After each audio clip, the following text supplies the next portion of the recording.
എങ്ങോട്ടാണ് ഇത് മാറി പോകുന്നതെന്ന് നോക്കിയാൽ. ആ ഇനി നമുക്ക് പോകേണ്ട വഴിയിലേക്ക് പയ്യെ ബ്രേക്കിൽ വരണം. അയാളെ നോക്കിയിരിക്കരുത്. നമ്മുടെ വഴി ഇതാണ് കണ്ട. ഇങ്ങോട്ടാണോ ഈ ഫ്രെയിം പോകുന്നതെന്ന് നോക്കണം. ഇനി വഴി ലെഫ്റ്റിലേക്കാ. ഈ ഭാഗത്തിനെ അങ്ങോട്ട് ചരിച്ചെടുത്ത് കണ്ട. അത് പതുക്കെ ആക്കിയാൽ മതി, ഓടി ഇറങ്ങാതിരുന്നാൽ മതി. അവിടെ കിട്ടിയെന്ന് തോന്നുമ്പോൾ നേരെയാക്കി കൊണ്ടുപോകാൻ വണ്ടി. നേരെയാക്കി കിട്ടിയാ പോവാം, പോട്ടെ. ജസ്റ്റ് ഒന്ന് ഇവിടെ ഒതുക്കി നിർത്തിക്കാം മാം. ലെഫ്റ്റ് ഇൻഡിക്കേറ്റർ ഇട്ടിട്ട് ഈ മാക്സിമം സൈഡിലേക്ക് കൊണ്ടുവന്ന വണ്ടിയെ. മാക്സിമം സൈഡ് വരുന്നിടത്ത് ഒന്ന് നിർത്തണം പയ്യ. കിട്ടിയില്ലേ? അവിടെ നിർത്തിക്കോ. ഓക്കെ. അല്ല ഇപ്പൊ മാക്സിമം സൈഡ് എടുത്ത് നിർത്തിയിരിക്കല്ലേ.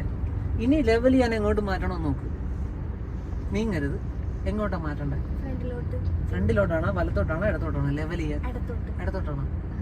ഇടത്തോട്ടാക്കിയാൽ വണ്ടി അങ്ങോട്ട് കിടക്കും. അപ്പൊ റൈറ്റിലേക്കും തിരിച്ച് വെറുതെ തിരിച്ച് മതി.